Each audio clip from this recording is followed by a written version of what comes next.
Polemik kebijakan soal UMP DKI Jakarta tahun 2022 ditanggapi oleh Kemnaker. Kepala Biro Humas Kementerian Ketenagakerjaan Hairul Fadli Harahap menyebutkan siap melakukan mediasi terhadap para pihak yang berselisih.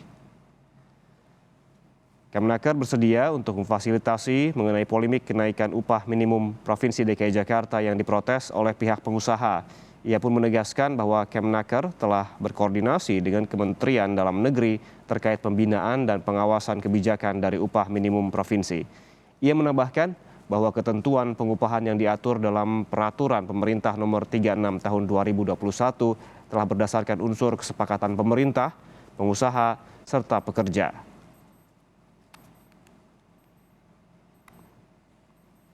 Ketentuan pengupahan yang diatur dalam PP 36 tahun 2021 telah berdasarkan kesepakatan unsur pemerintah, pengusaha, dan pekerja atau buruh. Upah minimum itu penetapannya telah disepakati oleh tiga pihak tersebut. Kami menyadari upah itu memang hak pekerja, tapi juga harus diingat dan disesuaikan dengan kemampuan pengusaha tentunya.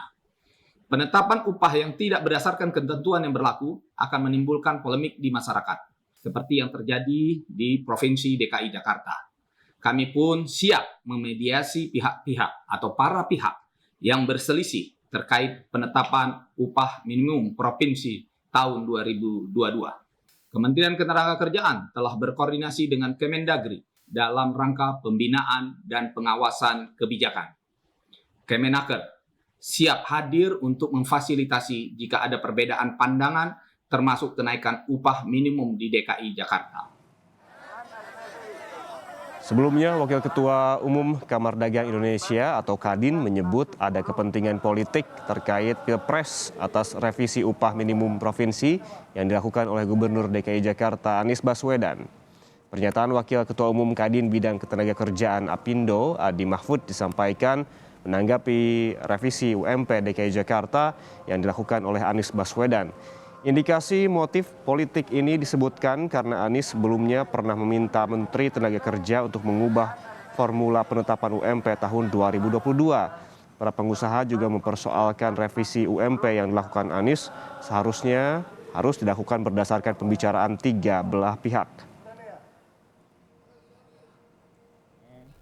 Hanya di hubungan industrial dalam arti fungsi ketenagakerjaan kita itu regulasinya dalam menetapkan upah minimum itu harus sekali lagi harus berdasarkan kesepakatan bersama hubungan tripartit. Jadi mekanismenya yang ditempuh Pak Anies itulah yang tidak benar. Itu yang kita persoalkan gitu ya. Makanya terus dampak implikasinya ke kami, ke dunia usaha, dunia industri itu sangat luar biasa dampak. Pak izin tanya apakah pengusaha melihat revisi ini ada sangkut pautnya dengan kepentingan politik? Oh jelas gitu ya. Itu jelas.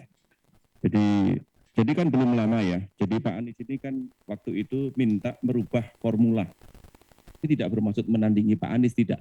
Ya, terlebih-lebih kami bisa saja nanti press conference juga dengan seluruh SP yang ada, nanti apa jadinya gitu ya. Jadi mohon dijaga kondusivitas iklim investasi termasuk dunia keberlangsungan dunia usaha, dunia industri kita itu yang paling penting adalah kesinambungan usaha kami dan pekerja kami. Itu saya kira.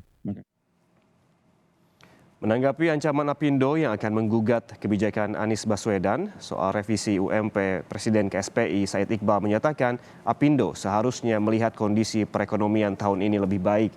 Said Iqbal membandingkan kenaikan UMP pada tahun lalu, di mana kenaikan rata-rata UMP jauh lebih besar dibandingkan tahun ini dengan rata-rata kenaikan hanya 1%. Jadi ekonomi tahun lalu lebih buruk dari tahun ini, naik upah minimum 3,14%. Terus dia sambil tertawa, apakah tidak mengerti para pengusaha Apindo itu? Yang naik upah minimum dan Menteri Tenaga Kerja mengeluarkan tahun ini ekonomi jauh lebih membaik. Tapi naik upahnya rata-rata 1,09%. Bahkan DKI Jakarta 0,8%.